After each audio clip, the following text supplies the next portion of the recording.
Hello friends, this is Asha. Welcome to my channel. इस video में हम देखते हैं कि थ्री थिंग्स जो आपके यूनियन में प्रॉब्लम क्रिएट कर सकते हैं, जो जिसमें आप फोकस ना करो तो यूनियन में आने की दिक्कत हो सकता है। सो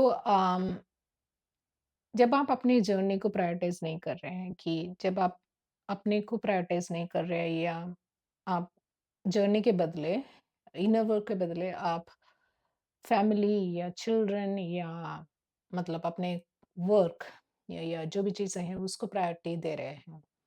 सो मतलब ये है कि जब आप इनर वर्क को इनर वर्क के लिए आपके पास कोई पर्टिकुलर शेड्यूल नहीं है। जब आप जैसे कर रहे हैं, जैसे आपको अपसेट होता है, जैसे आपने कर लिया, बट आप रियली उस पे ज़्यादा फोकस नहीं दे रहे हैं, और आप मतलब ज़्यादा इम्पोर्टेंस नहीं दे रहे हैं। तो ये चीज़ बहुत सारे डिवाइन फेमिनिन मतलब भूल जाते हैं कि जर्नी जो आपका लाइफ का एक वेरी इंपॉर्टेंट पार्ट है।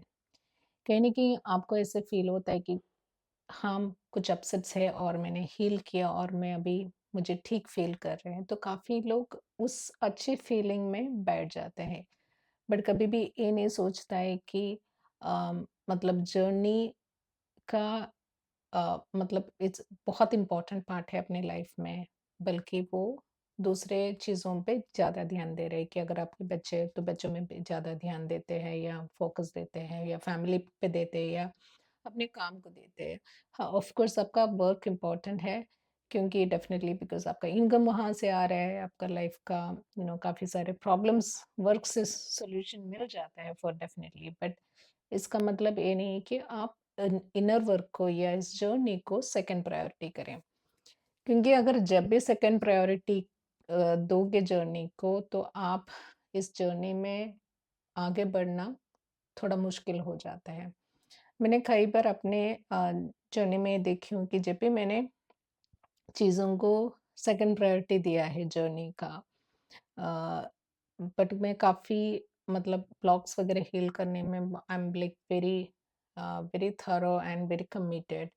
बट कभी क्या हो जाता है कि कोई चीज़ को मैं सेकंड प्रायोरिटी में डालती हूँ, क्योंकि मेरा फैमिली आ जाता है या कोई और चीज़ आ जाता है उसमें, और मैं उस उतना उसमें फोकस नहीं देते। बट तभी हर चीज़ में मैंने प्रॉब्लम फेस किया है, क्योंकि वो कभी आगे बढ़ते नहीं है। तो जब मैंने रिप्रायोरिटाइज किया चीज़ों को और जर्नी के फिर से मैंने फर्स्ट प्रायोरिटी में डाला, देन थिंग्स स्टार्ट मूविंग। तो सेकंड है कि अगर आप अम, अपनी डिवाइन मैस्कुलिन को ब्लेम कर रहे हैं, या आप रिजनमेंट क्रिएट कर रहे हो कोई भी वजह से। हाँ, मैं मानती हूँ कि काफ़ी सारे सिचुएशन ऐसे हो जाते हैं जर्नी में, कि लाइक जो डिवाइन मैस्कुलिन आपको बहुत हर्ट करते हैं, या आप बहुत हर्ट फील करते हैं उनके कोई एक्शन से या बिहेवियर से। वो जेन्युइन है डेफिनिटली, लाइक क्योंकि you are a human, and as a human, जैसे काफ़ी सारी चीज़ें हम बर्दाश्त के बाहर हो जाता है, हम कुछ बहुत सारी चीज़ें ले नहीं पाते हैं। पर आप जब ब्लेम एंड रिजनमेंट रख रहे हो उनके उनके लिए, तो ये जर्नी का एक बड़ा प्रॉब्लम वाला इशू है, क्योंकि इस journey is about forgiveness, unconditional love. So आप ब्लेम एंड रिजनमेंट है जो लोअर वाइब्रेशनल एनर्जी है। सो आप अपना कोशिश ये है कि आप अपने इस जर्नी में अपने वाइब्रेशंस को हाई कर रहे हैं। सो जो भी एनर्जी है जो लो वाइब्रेशन में, आप उसको रख नहीं सकते। तो कुछ भी सिचुएशन हो, आप अपने डिवाइन मैस्कुलिन को अनकंडीशनली लव देना है, अनकंडीशनली उनको फॉरगिव करना है, क्योंकि दैट इज़ अ की लेसन, राइट? जब तक आप फॉरगिव करना नहीं सीखोगे, तो आप कैसे आगे बढ़ पाओगे? क्योंकि जहाँ फॉरगिवनेस नहीं है, आप उस सिचुएशन में स्टक है, आप आगे नहीं बढ़ पाते। तो हीलिंग करने के लिए आपको फॉरगिवनेस लर्न करना बहुत ज़रूरी है, और आप डिवाइन मैस्कुलिन को कंटिन्यूअसली फॉरगिव करना और उनके एक्शन को बल्कि लेसन्स के रूप में लेना, क्योंकि वो जो भी करते हैं, आप जो भी ट्रिगरिंग करते हैं, आपके लेसन्स के लिए, आपके हीलिंग के लिए। सो वो आपको अपने जर्नी में सिर्फ़ सपोर्ट करते हैं, हेल्प करते हैं। तो उनको ब्लेमिंग के रूप में देखना बंद करना चाहिए। सो ये बहुत इम्पोर्टेंट लेसन है जर्नी का। तो लास्ट टिप है कि अगर आप एक्सटर्नल वैलिडेशन देख रहे हो, एक्सटर्नल सर्कमस्टेंसेस चेंज होने का वेट कर रहे हो, तो वो कभी इनिशियली होता नहीं है, राइट? क्योंकि इस जर्नी का मेजर ही इंटरनल प्रोग्रेस है। इंटरनली आप कितना पीस में आ रहे हैं, आप कितना कंटेंट फील कर रहे हैं इंटरनली। कभी भी एक्सटर्नल प्रोग्रेस इस जर्नी का मेजर नहीं है। क्योंकि अब एक्सटर्नल प्रोग्रेस इस जर्नी में इनिशियली देखना बड़ी मुश्किल है, बिकॉज़ जब तक आप अपने आप में कंप्लीटनेस फील नहीं करोगे।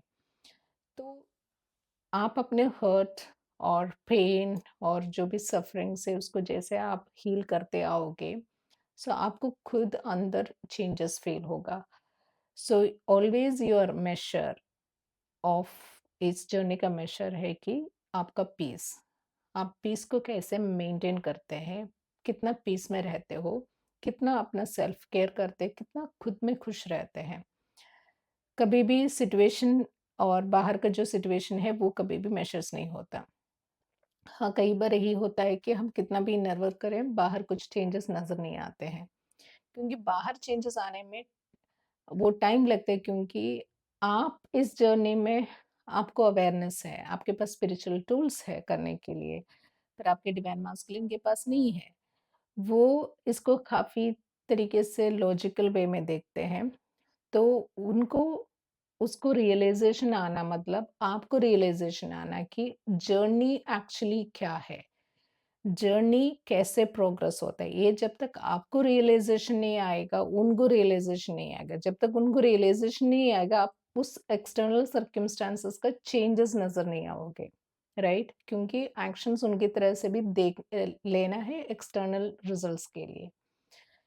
तो आपका प्रोग्रेस है कि आप जितना पीस फील करोगे, जितना कंटेंट फील करोगे, आप उस उतना जर्नी में डीप जाओगे। आप जितना डीप जाओगे जर्नी में, जितना आप अंडरस्टैंड करोगे, आपका डिवाइन मैस्कुलिन चेंज होगा, फिर वो रिजल्ट्स बाहर देखने को मिलेगा। तो कभी भी एक्सटर्नल सर्कमस्टेंसेस को मेजर्स या प्रोग्रेस में लेना इज़ अ बिग मिस्टेक। तो कभी भी वो मत कीजिए।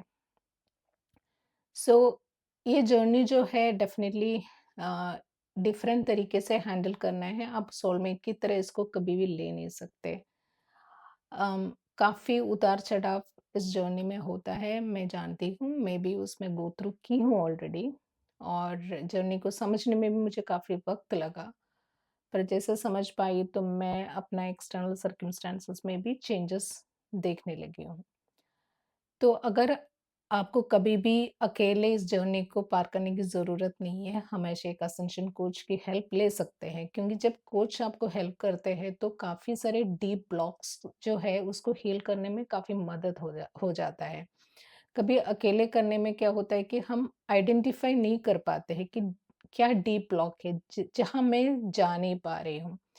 असेंशन कोच है काफ़ी, वो लोग, ये भी हो सकता है कि वो भी सेम ब्लॉक्स को हील किए हो, सेम सिचुएशन से गो थ्रू की है। तो उनके लिए ईज़ी रहता है कि वो आइडेंटिफ़ाई करना और आपको हेल्प करना।